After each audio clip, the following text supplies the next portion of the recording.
Good evening, CBC. Good evening, everyone. To our CBC Chair, Stephen Horsford, our CBCF Chair, Terry Sewell, I want to thank you both for your years of service to the CBC and to our nation. I also thank our leader, Hakeem Jeffries, for your outstanding leadership at this time, and of course, always Assistant Leader Jim Clyburn. And then, of course, there is the Secretary of the Housing and Urban Development and the former CBC Chair, the incredible Marcia Fudge. I also extend congratulations to all our Phoenix Award winners, including LL Cool J and MC Lyte, representing 50 years of hip hop. And to all the members of the CBC here tonight, we have worked together on so many issues over the years, from combating maternal mortality to protecting voting rights, from eliminating lead pipes to expanding access to capital. So as a proud former CBC member, I thank you for your partnership and for your leadership. The CBC has always been a conscience of our country, a truth teller, truths about where we have been and where we must go. Tonight, let us continue to speak truth. Across America, there is a full-on attack on many of the hard-fought, hard-won freedoms that the CBC has achieved. The freedom to vote, to teach America's full history, to address inequity and diversity, to love who you love, to access education, healthcare, and economic opportunity, and the freedom of a woman to make decisions about her own body.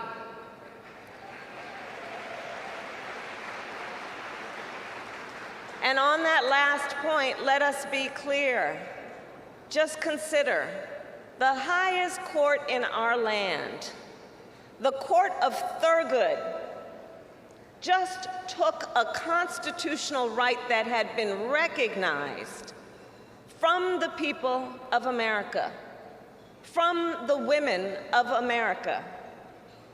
And as a result, in state after state across our country, extremist so-called leaders passed laws to criminalize doctors and punish women, many with no exception even for rape or incest.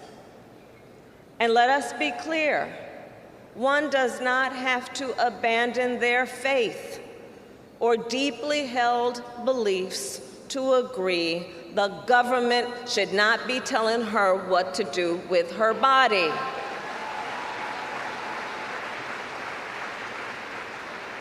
And so many of us decided before the midterms to take it to the streets, to energize, to organize, and mobilize. And let us remember all those pundits who predicted a red wave. Well, that didn't happen. Instead, up and down the ballot, the American people elected leaders who stand for freedom and liberty, including several new members of this very caucus. Together, the CBC is helping to lead the fight for reproductive freedom, just as you continue to lead the fight for civil rights. And I do believe the right to be safe is also a civil right. Today, however, gun violence is the #1 cause of death for children in America. But instead of protecting our children, extremists obstruct. We all know the story of the Justins. Silenced microphones, expulsion from the chamber, so outrageous that the next morning I got on Air Force 2 and flew down to Nashville, where I saw thousands of young leaders with the courage, determination, and moral clarity to demand action, demanding, as we all do, red flag laws, universal background checks, and a renewal of the assault weapons ban. And CBC, please let us just take a moment to call out the hypocrisy that while we try to ban assault weapons, they try to ban books. We want to keep guns out of schools. They want to keep books out of schools. And it does not stop there. In Florida, they intend to tell our children that enslaved people benefited from slavery, and then proposed a debate on this point. Well, I said when I went down to Florida, there is no round table, no lecture, no invitation we will accept to debate an undeniable fact: there were no redeeming qualities to slavery.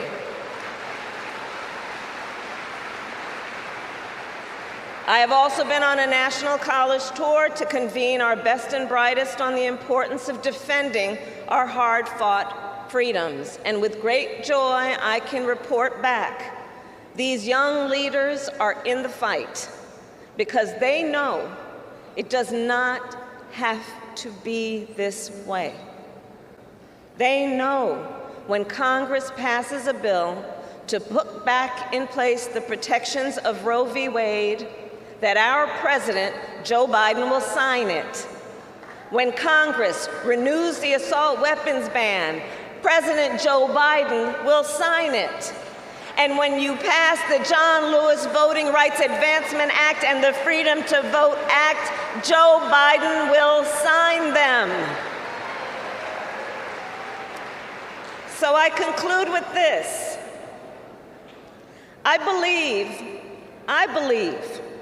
that it is a sign of the strength of a leader to have some level of curiosity, concern, and care for the struggles of the people. That a real leader has empathy. Well, our president, Joe Biden, is such a leader. He has the courage and compassion, the skill and purpose that meet this very moment in our country, and he is ready to fight. So please join me in welcoming the President of the United States, Joe Biden.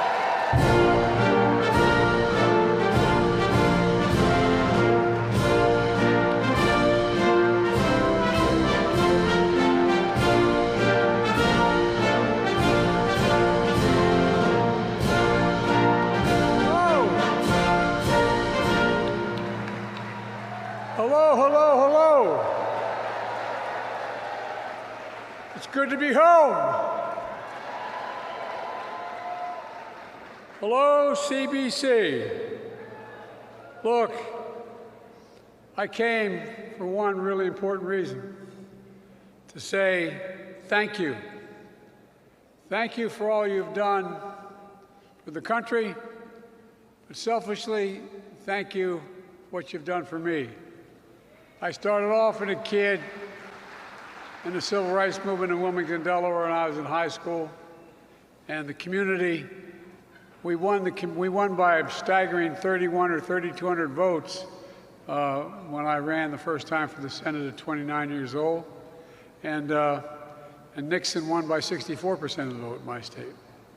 I won because virtually 90% of the African-American community, we have a large community, voted for me. I owe you, I owe you, I owe you. Thank you.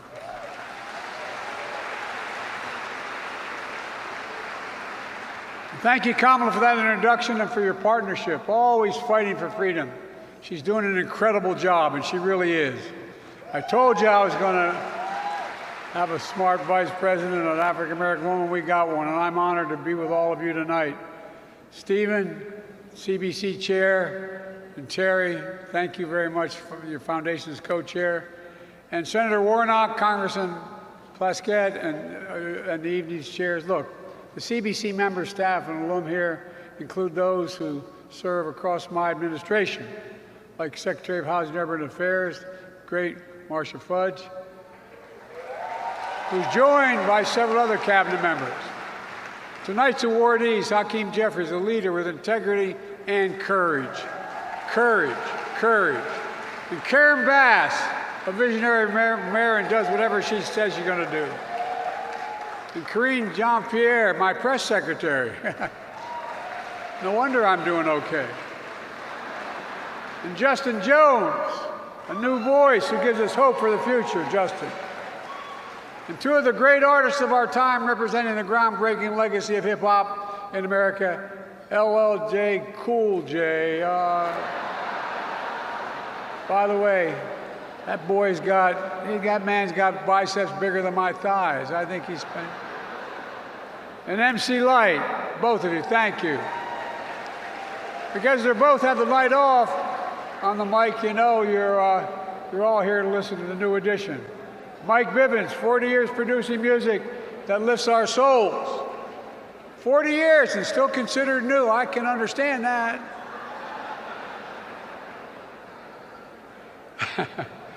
In February 1971, the year before I got to the United States Senate, 200 years ago, 13 black members of Congress determined to create a better future and leverage their collective strength formed the Congressional Black Caucus. The conscience of Congress, calling us to follow our nation's North Star, a light for the dreams and the pains, the centuries of enslaved people in America. The idea, once the most simple and the most powerful idea in the history of the world, that we're all created equal and deserve to be treated equally throughout our entire lives. We've never lived up to that fully, but we've never walked away from it either. Look, because of members of CBC, I think about the progress we've made together in the past 2.5 years. I think of the incredible resilience and spirit of the American people, especially black Americans. In 2020, in the middle of a deadly pandemic, a historic march for justice and equality, you showed up in historic numbers. Your voices were clear. Your votes were decisive. You elected me and Kamala and more members of the CBC, and together we enacted historic laws to fundamentally transform this nation and deliver the promise of America to all Americans. But we need to get the word out on promises made and promises kept. We must get the word out. With so much information, outright lies, and the media that dwells on negative, the people don't know the progress we've made, but they're going to. They're in the process. You know, folks have the audacity to say, I cut HBCU funding, and people believed it. Let me be clear. We've invested more than $7 billion in HBCUs, and it's just starting, more than any time in American history. A promise made and a promise kept. Let's be clear, Kamala and I came into office determined to transform how the economy works. Change the way it literally functions.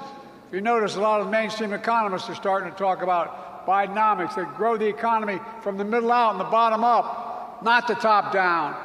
Because when you do that, the poor have a ladder up, and the middle class do well, and the wealthy still do very well, except they got to start paying their taxes. We all do well. Folks, our plan is working. A record 13.5 million new jobs just since we came to office 2 years ago. More jobs than any president has created in a single 4-year term. Black unemployment reaching historic lows. Black small businesses starting up at a faster rate than any time in the last 25 years. Without a single Republican vote, we took on Big Pharma that I've been fighting for 30 years. We capped, and we won, by the way, we won. We capped the cost of insulin for seniors at $35 instead of $400. We capped out-of-pocket expense for drugs for seniors at $2,000 a year for all medications, all expensive drugs, including those cancer drugs that are $10,000, $12,000, $14,000. They'll never have to pay more than $2,000 a year, no matter what your bills are. And we did it without a single Republican vote. And by the way, we got to do it for everybody, not just seniors. Look, we passed the most significant climate law ever, anywhere in the history of the world. That's not hyperbole, it's a fact. environmental justice and jobs to frontline and fence-line black communities suffering from the legacy of pollution, like Cancer Alley in Louisiana, Route 9 in Delaware. Thanks to my Justice 40 initiative, 40% of all the benefits that flow from climate investments must flow directly to disadvantaged and underserved communities, like electrifying school buses so kids don't have to breathe polluted air and diesel buses. All this matters.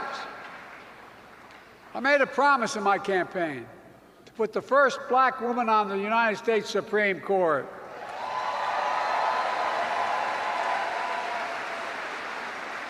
And I meant it, and we did it. And with the support of the CBC, Ketanji Brown Jackson's on the bench, and she's the brightest of anybody on that bench.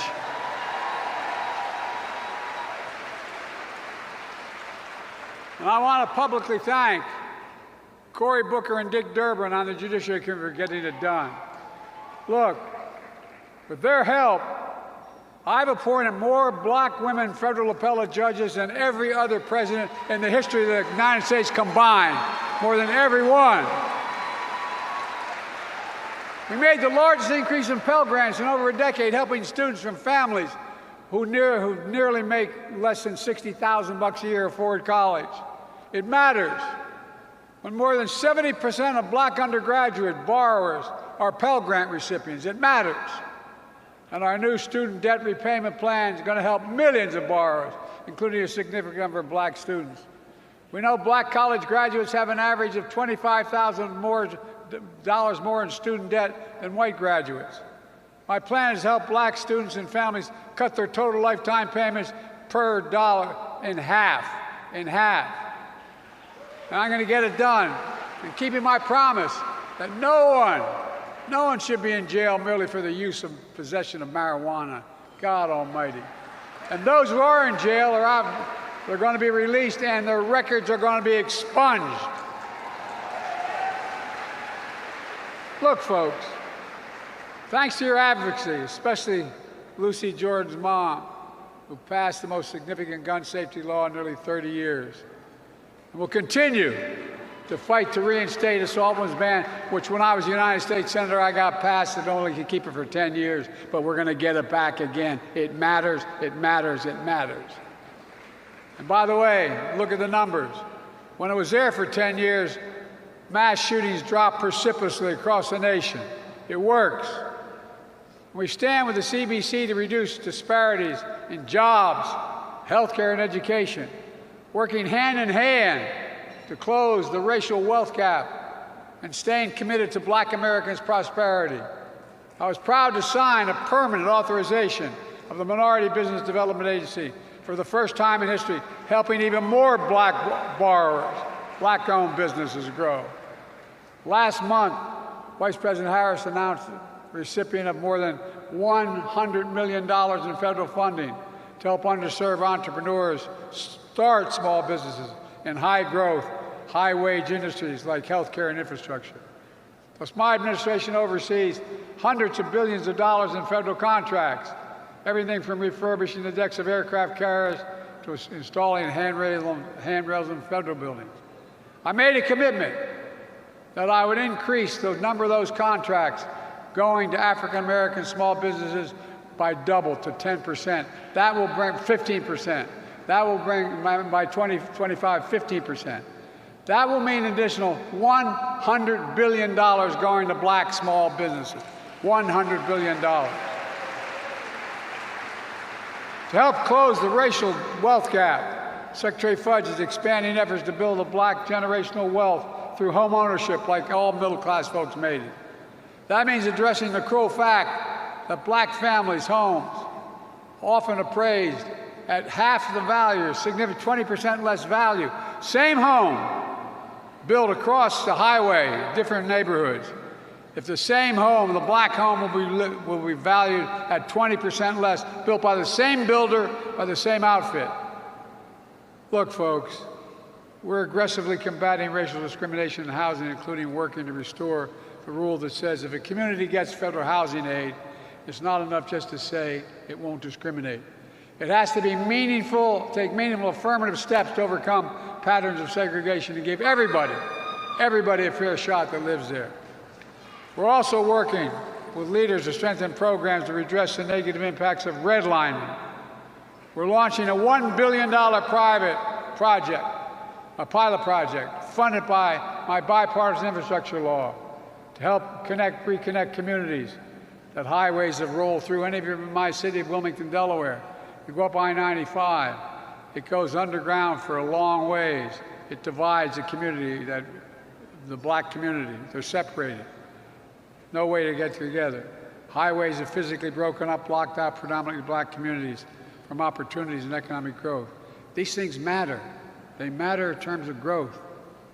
With the American Rescue Plan, passed without, I might add, without a single Republican vote, we reduced black poverty by half by expanding the child tax credit. Well, when we tried to renew it with your help, we're going to fight to make it permanent and expand the child care tax credit. And by the way, it doesn't just help children and their families, it helps everyone. When a mom can go to work and her child is cared for, everything gets better. The economy grows, everyone grows.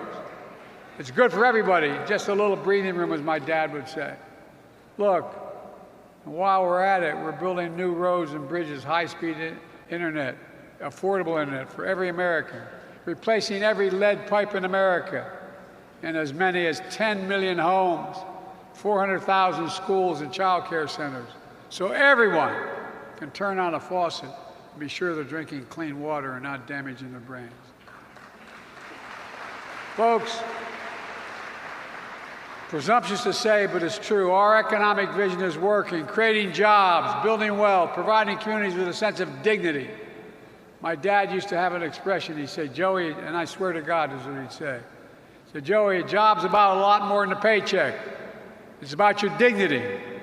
It's about your competence. It's about being able to look your kid in the eye and say, honey, it's going to be okay. From our administration, a promise made is a promise kept. Because of you, we're putting the work in and we're getting results. Well, we've got to get the word out. We have to get it out. Just think about it. There are those in Congress who are sowing so much division, they're willing to shut down the government. You know it better than anybody. Just a few months ago, after long negotiations between myself and the new speaker, we agreed to spending levels the government will fund essential domestic and national security priorities, while still cutting the deficit by $1 trillion over the next decade.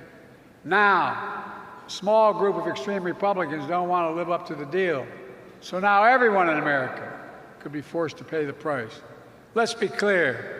If the government shuts down, that means members of Congress, members of the U.S. military are going to have to continue to work and not get paid. A government shutdown could impact everything from food safety to cancer research to Head Start programs for children. Funding the government is one of those basic responsibilities of Congress. And it's time for Republicans to start doing the job America elected them to do. Let's get this done. And folks, you know, when I was vice president at the end of the Obama-Biden administration, I had no intention of running for office again. I just lost my son, Bo, major decorated, anyway, my son, Bo, who I wish some of you had gotten to know. I was going to write a book. I wasn't going to run again. And I set up a foreign policy institute at the University of Pennsylvania, where I became a professor, and a domestic policy institute at the University of Delaware. That's what I did. But then along came Charlottesville in August of 2017, something I never thought I'd see in America. I'm sure you remember what happened along with me. We saw people marching out of fields with lighted torches, literally carrying swastikas, their veins bulging and chanting the same anti-Semitic bile, the racist bile we heard in Germany in the 30s, neo-Nazis, the Ku Klux Klan, white supremacists. And in the process of this ugly demonstration, a young woman was murdered. And when the president at the time was asked what happened, he said, quote, "There were very fine people on both sides. Very fine people on both sides." When I heard that, I knew I could no longer sit in the sidelines, because the President of the United States had just drawn a moral equivalency between those who stood for hate and those who stood against it. Folks, in 2020, hate was still on the march in America. And the sitting president was breathing oxygen into that hate. Everything we stood for, everything we believe in, everything that made America America, even our democracy, was at risk. So I chose to run because silence is complicity, and I would not be silent. I thank the people here tonight for being, and some thought, by the way, at the time, when I made that speech at Independence Hall, that I was being hyperbolic. Joe, what do you mean our democracy is at risk? What do you mean we're in a battle for the soul of America? Well, people don't say that anymore because they've seen it. And they don't think anymore, they don't doubt it. Democracy is at stake, was at stake in 2020. And thank God, because of all of you, we won. I might add, we won convincingly and clearly by a margin of 7 million votes. 81 million votes cast, the most in history.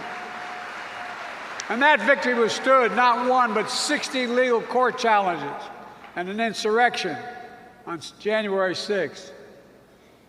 So I'm running again, and you may have noticed a lot of people are focused on my age.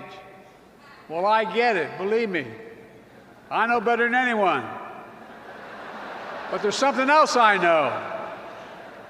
When I came to office, and this nation was flat on its back, I knew what to do. I vaccinated the nation and rebuilt the economy. When Russia invaded Ukraine, I knew what to do. I rebuilt NATO and brought our alliance to rally the world. And above all, when democracy was at stake, I knew what to do. But you know what? I wish I could say the threat to our democracy has ended with our victory in 2020, but it didn't. Our democracy is still at stake. Don't kid yourself.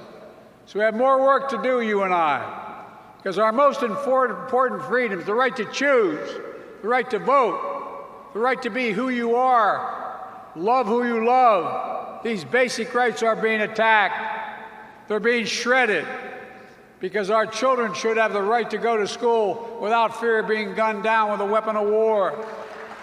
Because the people banning books. Did you ever think we'd be banning books in America? I didn't. Because all across America, hate groups have been emboldened. Our intelligence people say the greatest threat is domestic. That's the greatest terror, says domestic. Because far too often, it's still the case, you can get killed or attacked walking the streets of America just because you're black or because you're wearing a symbol of your faith. Look, because hear this, hear it clearly. I want the entire nation to join me in sending the strongest, clearest, most powerful message possible that political violence in America is never, never, never acceptable in our democracy. Never. Because democracy is at stake, and let there be no question.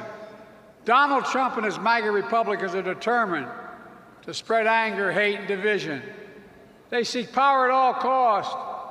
They're determined to destroy this democracy. I cannot watch that happen, nor can you. And I'll always defend, protect, and fight for our democracy. Let me close with this. In the last 2 years, we've shared some powerful moments together. I stood with the CBC and Benny and Danny and the family of Emmett and Mamie Till at the lynching. It allowed us, for the first, think about this. We've been fighting to make lynching a federal hate crime, and I finally got to sign an executive order doing that.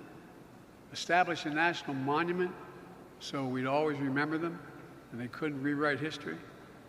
I joined Jim and Emmanuel at the National Archives to commemorate the 75th anniversary of the execution of the executive order President Truman signed to desegregate the military. And with your support, I made Juneteenth a federal holiday, the first federal holiday since Martin Luther King's Jr. Day. These weren't symbolic gestures. This was a statement of fact for this country to acknowledge the legacy of slavery and subjugation, to understand the war that was fought over it wasn't just about the Union, it was about fundamental freedom. Remember, to remember the Emancipation Proclamation wasn't just a document. It captured the essence of America, that galvanized the country and proved that some ideas are so powerful they cannot be denied, no matter how hard people try. This summer, Kamala and I hosted the first Juneteenth concert in the White House. We heard the great Jennifer Hudson sing from her soul, about the glory that will come in the echo and anthem of the movement with the words of Sam Cooke. I can't sing worth a damn, so I'm not even going to try. But I'll quote, "It's been a long time in coming, but I know change is going to come. Oh, yes, it will." That anthem echoed 52 years when 13 black members of Congress established the Congressional Black Caucus, and one that we commemorate tonight as we secure our democracy, protect our freedoms, uplift our culture. So on this night, let's remember that change does come. Let's look to see our North Star shining bright, for if we do, we'll do something few generations can say. We will have saved and extended our democracy. I know we can. I've never been more optimistic about America's future. We just have to remember who in hell we are. We are the United States of America. There is nothing beyond our capacity. Nothing, nothing, nothing. God bless you all. May God protect our troops. Thank you, thank you, thank you.